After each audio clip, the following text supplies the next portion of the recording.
យើងមកនិយាយត្រឡប់បកក្រោយវិញទៅកាន់ឆ្នាំ1982ឆ្នាំ1983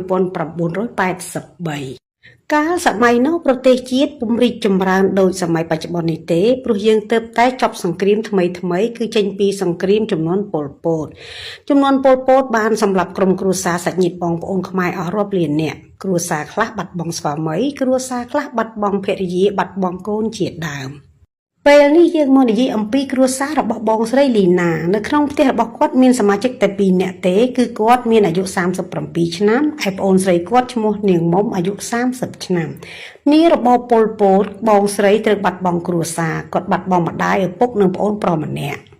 ក្រោយចប់សង្គ្រាមបងស្រីក៏នាំប្អូនត្រឡប់មកស្រុកកំណើតវិញសង់ផ្ទះតូចមួយស្នាក់នៅ2នាក់ប៉ុន្តែជាអកុសលប្អូនស្រីគាត់មានស្មារតីមិនសូវរឹងមាំដូចជាគាត់ទេចេះតែមានការភ័យខ្លាចចំពោះមនុស្សជុំវិញខ្លួនចេះតែសង្ងំនៅក្នុងផ្ទះដូច្នេះបញ្ហាជីវភាពគ្រួសារទាំងមូលគឺធ្លាក់ទៅលើបងស្រីទាំងអស់បងស្រីដាំដំណាំជុំវិញផ្ទះពេលបានផលគាត់រែកយកទៅលក់ក្នុងភូមិខ្លះយកទៅលក់នៅឯផ្សារខ្លះឯពេលល្ងាចគាត់ធ្វើបង្អែមហើយរែកលក់នៅក្នុងភូមិជារៀងរាល់ថ្ងៃអ្វីត្បិតតែបងស្រីមានអាយុច្រើនបន្តិចទៅហើយមែនក៏ប៉ុន្តែគាត់នៅតែមានសម្រស់ស្រស់ស្អាតជាទីគយគន់នៃអ្នកក្នុងភូមិមនុស្សប្រុសក្នុងភូមិទាំងចាស់ទាំងក្មេងស្រឡាញ់គាត់ក៏ប៉ុន្តែគាត់មិនបានទទួលនរណាម្នាក់ជាគូអនាគតនោះទេព្រោះគាត់ត្រូវរ៉ាប់រងចិញ្ចឹមប្អូនស្រីម្នាក់ដែលមានសតិស្មារតីមិនសូវល្អល្ងាចមួយបងស្រីលីណាបានរែកបង្អែមទៅលក់នៅក្នុងភូមិដោយសពមួយដងគាត់រែកទៅដល់មុខផ្ទះពូសំភរិយាពូសំហៅគាត់ឲ្យឈប់ដើម្បីទិញបង្អែមញ៉ាំភរិយារបស់ពូសំគាត់ឈ្មោះមីងលឿនរាល់ពេលដែលគាត់បានជួបនឹងលីណាគាត់តែងតែចំអន់លេងព្រោះគាត់ស្រឡាញ់ចរិតមាយាទរបស់លីណាគាត់ចង់ផ្សារសាច់ផ្សារឈាមជាមួយនឹងលីណាណាព្រោះគាត់មានប្អូនកំឡោះម្នាក់ដែលប្អូនកំឡោះរបស់គាត់គឺជាលោកគ្រូបង្រៀនអូនប្រុសរបស់មីងលឿនគាត់ឈ្មោះលោកគ្រូបូរ៉ាគាត់បង្រៀនផ្នែកអក្សរសាស្ត្រនៅក្នុងអនុវិទ្យាល័យមួយគាត់មានអាយុប្អូនលីណា2ឆ្នាំមិនមែនព្រោះតែគម្លាតអាយុនោះទេព្រោះតែលីណាមានទំនួលខុសត្រូវមើលថែទាំប្អូនស្រីដែលគាត់មានសតិស្មារតីមិនសូវល្អដូច្នេះហើយគាត់តែងតែបដិសេធចំពោះបុរសទាំងអស់នៅក្នុងភូមិដែលគាត់រស់នៅក្នុងពេលនោះក្មេងៗតូចប្រុសស្រីជាច្រើនកាន់លុយរត់ប្រញាយតម្រង់មករកលីណាដើម្បីទិញបង្អែមញ៉ាំលីណាអង្គុយចុះដួសបង្អែមហុចឲ្យកូនក្មេងម្ដងម្នាក់បែរខ្នងមិនបានងាកក្រោយទេស្របពេលនោះលោកគ្រូបូរ៉ាត្រឡប់ពីបង្រៀនល្មមលោកគ្រូដាក់កង់ចុះផ្អែកនឹងជណ្ដើរផ្ទះរួចហើយដើរតម្រង់ទៅរកអ្នកលក់តើមាននៅសល់បង្អែមទេខ្ញុំទិញមួយចាននេះជាសំឡេងរបស់លោកគ្រូបូរ៉ាបានសួរទៅកាន់លីណាភ្ញាក់ដូចគេកន្ត្រាក់គាត់ងាកមកមើលមុខបូរ៉ាគាត់ក៏ឆ្លើយទៅលោកគ្រូថាចានៅសល់សណ្ដែកស្ងោរមួយចានលោកគ្រូញ៉ាំទេខ្ញុំដួសជូនគ្រូបូរ៉ាក៏អង្គុយចុះនៅជិតនឹងលីណាហើយញ៉ាំបង្អែមបណ្ដើរទឹកមុខគាត់ញញឹមបណ្ដើរលោកគ្រូមានចិត្តប្រតិព័ទ្ធទៅលើលីណាជាយូរឆ្នាំណាស់មកហើយប៉ុន្តែកន្លងមកលោកគ្រូមិនដែលបានប្រើពាក្យសម្ដីលក់លើយឡែបខាយឬសាកសួរចិត្តលីណាទេគ្រាន់តែលួចស្រឡាញ់នៅក្នុងចិត្តតែប៉ុណ្ណោះបន្ទាប់ពីលោកគ្រូបូរ៉ាញ៉ាំបង្អែមរួចលីណាយកចានពីលោកគ្រូរួចហើយក៏រែកអង្រែកត្រឡប់មកផ្ទះវិញក្រោយពេលលក់បង្អែមអស់លីណាក៏រែកអង្រែកដើរត្រឡប់មកផ្ទះវិញដោយទឹកមុខញញឹមលីណាជានារីរស់រាយរាក់ទាក់សម្ដីទន់ភ្លន់ញញឹមជាប់ជានិច្ចនាងមានចរិយាស្លូតបូលបែបនេះហើយទើបអ្នកស្រុកក្នុងភូមិស្រឡាញ់នឹងចូលចិត្តនាងជាខ្លាំង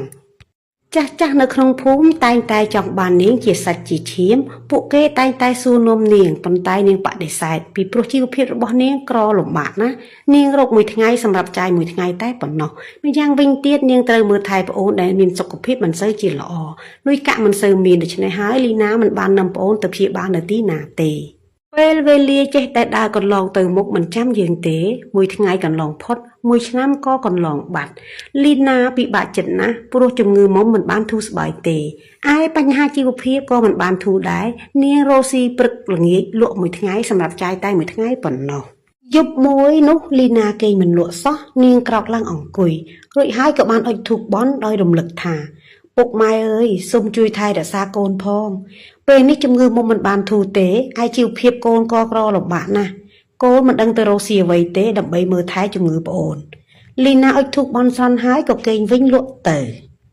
ក្រឡេកមកមើលគ្រួសារមួយទៀតដែលមានសមាជិក4នាក់គ្រួសារនេះដែរនៅភូមិជាប់នឹងភូមិដែរលីណារស់នៅសមាជិកក្នុងផ្ទះ4នាក់មានឪពុកម្ដាយកូនប្រុសម្នាក់និងកូនស្រីម្នាក់ឪពុកគាត់ឈ្មោះពូឌីឯម្ដាយឈ្មោះមីងឡែនកូនប្រុសឈ្មោះលីមកូនស្រីឈ្មោះនាងឡាយផ្ទះរបស់ពូឌីនៅជិតនឹងវត្តមួយនៅក្នុងភូមិមួយទៀតហើយនៅជិតវត្តនោះគឺជាស្រែរបស់អ្នកភូមិដែលមានស្រែពូឌីធំជាងគេនៅចុងស្រែពូឌីមានខ្ទមអ្នកតាមួយដែលឯខ្ទមអ្នកតានោះគឺជាដំបូកដ៏ធំអ្នកស្រុកក៏បានធ្វើខ្ទមដើម្បីអុជធូបបែបបន់ដោយសារមានដំបូកអ្នកស្រុកតែងជឿថាកាលណាមានដំបូកធំគឺមានអ្នកតានៅគ្រប់គ្រងថែរក្សាចំពោះខ្ទមអ្នកតានេះដែរអ្នកភូមិតែងតែទៅអុជធូបបែបបន់សុំសេចក្តីសុខសប្បាយសុំកុំឲ្យមានរោគាជៀសជំងឺផ្សេងសុំលាភសក្ការៈជាដើមទៅតាមជំនឿរបស់ពួកគេជារៀងរាល់ឆ្នាំឲ្យតែដល់រដូវធ្វើស្រែចម្ការអ្នកភូមិតែងតែធ្វើស្រែគ្រប់គ្នាចំណែកពូឌីក៏មិនខុសពីអ្នកស្រុកអ្នកភូមិដែរគាត់មានមុខរបរធ្វើស្រែចម្ការដូចគ្នាមុខរបរធ្វើស្រែនេះគឺជាមុខរបរបានស្រូវមកចិញ្ចឹមជីវិតថ្ងៃមួយបន្ទាប់ពីចេញពីស្រែមកវិញពូឌីបានលីចបចំណែកមីងឡែនដែលជាភរិយាបានទូលកញ្ជើពួកគាត់បណ្ដើរគ្នារហូតមកដល់កន្លែងខ្ទមអ្នកតាពូឌីក៏ឈប់ងក់មីងឡែនក៏សួរថាឯងឈប់ធ្វើអ្វីពូឌីប្រាប់ថាឈប់សិនឯងយើងចូលទៅអុជធូបកន្លែងអ្នកតាសិនយើងខានអុជមកជាយូរហើយក្នុងពេលដែលកំពុងអុជធូបបែបន់នោះពូឌីបានអុជធូបហើយបែបន់ថាសូមអ្នកតាជួយថែរក្សាកូនចៅផងសប្តាហ៍ថ្ងៃនេះកូនចៅមានជីវភាពក្រីក្រលំបាកណាស់សូមកុំឲ្យកូនចៅមានរោគាហើយសូមឲ្យកូនចៅមានលាភសក្ការៈបើកូនចៅមានលាភសក្ការៈនឹងយកសំណែនមកសែនថ្វាយក្រោយពេលអុជធូបបែបបន់រួចហើយប្តីប្រពន្ធគាត់ក៏បណ្ដើរគ្នាត្រឡប់ទៅផ្ទះដល់ផ្ទះគាត់ក៏រៀបបាយញ៉ាំពេលល្ងាចរួចយប់ឡើងក៏នាំគ្នារន្ទ្រាលងលក់អស់ទៅក្នុងយប់នោះមីងឡែនបានចូលសពឃើញថាគាត់ដើរពីស្រែត្រឡប់មកផ្ទះវិញម្នាក់ឯងពេលដើរមកដល់កន្លែងដំបូកអ្នកតានោះគាត់ស្រាប់តែឃើញមនុស្សប្រុសចំណាស់ម្នាក់មានធំដេកក្បែរដំបូកប៉ុន្តែមនុស្សប្រុសចំណាស់នោះមិនមានសម្លៀកបំពាក់ទេឃើញភ្លាមក្នុងចិត្តគាត់ភ័យផងខ្លាចផងប៉ុន្តែគាត់គិតថានេះប្រហែលជាអ្នកតាថែរក្សាដំបូកនេះហើយដោយឃើញអ្នកតានោះដេកលក់គាត់ក៏ដើរលោបដើម្បីឲ្យផុតពីដំបូកនោះទៅពេលដើរទៅដល់ផ្ទះគាត់ទៅលេចទៅឃើញលោកតាមានវ័យចំណាស់ម្នាក់ស្លៀកសពាក់សដៃឆ្វេងកាន់ជើងចត់លោកតានោះក៏និយាយមកកាន់មីងឡែនថាណែនាងព្រឹកនេះនាងទៅជីកកំណប់នៅឯគុម្ពឫស្សីខាងក្រោយផ្ទះណាទៅតែម្នាក់ឯងកុំឲ្យអ្នកណាដឹងឲ្យសោះហើយទៅឲ្យបានមុនថ្ងៃរះតែនាងត្រូវចាំទៅជីកតែម្នាក់ឯងកុំប្រាប់រឿងនេះឲ្យអ្នកណាដឹងឲ្យសោះនិយាយរួចដូនចាស់ក៏រលាយរូបបាត់ពីមុខមីងឡែនពេលនោះទៅ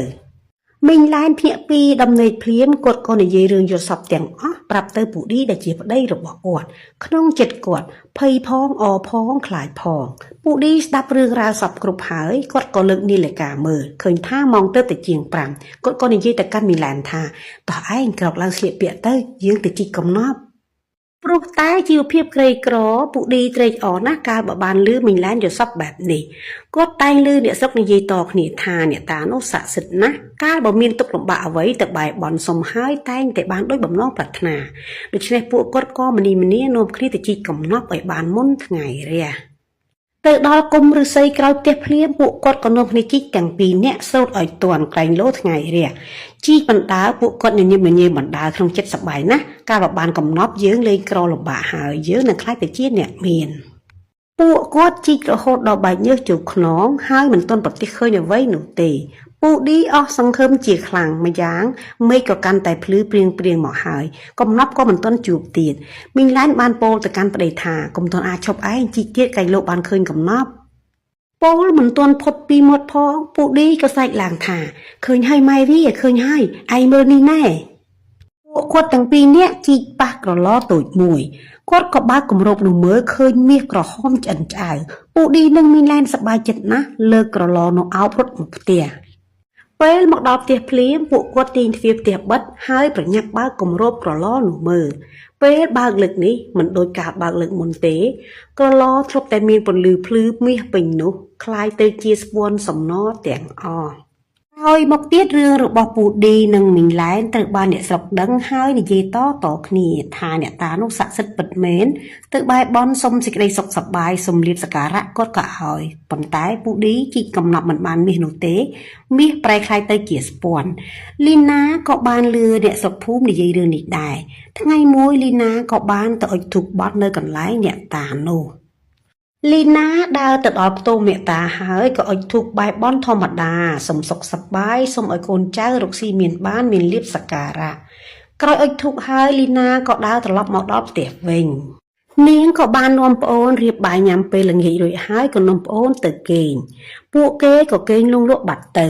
យប់ឡើងពាក់កណ្ដាលអធ្រាត្រលីណាក៏បានយល់សប្តិឃើញដូនចាស់ម្នាក់ស្លៀកសពាក់សដៃឆ្វេងកាន់ឈឺច្រត់ដូនចាស់នោះនិយាយមកកាន់លីណាថាចៅស្រីដ៏កំសត់អើយព្រឹកនេះចូលចៅទៅជីកកំណប់មួយកូនហឹបតូចនៅក្បែរគល់ដូងនៅខាងក្រោយផ្ទះចៅតែចៅទៅជីកតែម្នាក់ឯងចៅត្រូវចាំទៅជីកឲ្យបានមុនថ្ងៃរះនិយាយរួចដូនចាស់ក៏រលាយរូបបាត់ទៅលីណាក៏ភ្ញាក់ពីយល់សប្តិលីណាសប្បាយចិត្តណាស់នាងមនីវិនាក្រោកឡើងអង្គុយហើយទីនាឡិកាមើលម៉ោងទៅតែជាង1ទេលីណាអង្គុយញញឹមផងអផងបើទៅជីកបានកំណប់មែនលេងក្រហើយពេលនេះនាងគេងវិញមិនលក់ទេរំចាំឲ្យដល់ភ្លឺបន្តិចទើបទៅជីកកំណប់ម៉ោងជាង4លីណាក៏មនីមនាទៅជីកកំណប់នៅឯគល់ដូងក្រោយផ្ទះទៅដល់នាងក៏ចាប់ផ្ដើមជីកនាងជីករហូតដល់បែកញើសជោគខ្លួនជាង1ម៉ោងទៅហើយក៏មិនទាន់ឃើញកំណប់ទៀតលីណាអង្គុយចុះហើយបែរបន់ក្នុងចិត្តថាបើខ្ញុំមានភ័ព្វមានសំណាងមែនសូមឲ្យខ្ញុំបានឃើញកំណប់ខ្ញុំក្រីក្រលំបាកណាស់បែរបន់រួចលីណាក៏ជីកបន្តទៅទៀតមួយសន្ទុះនាងមានអារម្មណ៍ថាចុងប៉ែរបស់នាងដូចជាទៅប៉ះរបស់អ្វីម្យ៉ាងលីណាក៏ជីកទៀតមួយសន្ទុះមកនាងក៏ឃើញកូនហឹបតូចមួយលីណាក៏លើកហឹបនោះឡើងមករួចបើកគម្របហឹបមើលឃើញមាសក្រហមឆ្អិនឆ្អៅនាងក៏យកកម៉ាជូតក្បាលទៅចងហឹបនោះរួចហើយអោបយកទៅផ្ទះទៅដល់ផ្ទះភ្លាមលីណាមិនទាន់បើកហឹបនោះមើលភ្លាមទេលុះដល់ភ្លឺស្រាងឡើងលីណាក៏ទៅដាស់មុំឲ្យភ្ញាក់ឡើងបងប្អូនទាំងពីរនាក់ក៏បើកហឹបនោះមើលទាំងអស់គ្នាមាសក្រហមឆ្អិនឆ្អៅនៅពេញទាំងហឹបលីណាសប្បាយចិត្តណាស់នាងយំអោបប្អូនរួចនិយាយទៅកាន់មុំថាបងនឹងយកមាសនេះទៅលក់រួចហើយយកប្អូនទៅព្យាបាលជំងឺឲ្យជាបន្ទាប់មកបងនឹងសង់ផ្ទះថ្មីពួកយើងនឹងរស់នៅមានសេចក្តីសុខហើយមុំអើយកំណប់មាសមួយហឹបនេះកែប្រែជីវភាពរបស់លីណានិងមុំឲ្យមានផ្ទះធំរស់នៅសុខសប្បាយមុំក៏បានជាពីជំងឺសតិអារម្មណ៍ព្រោះលីណាមានលុយយកប្អូនទៅព្យាបាល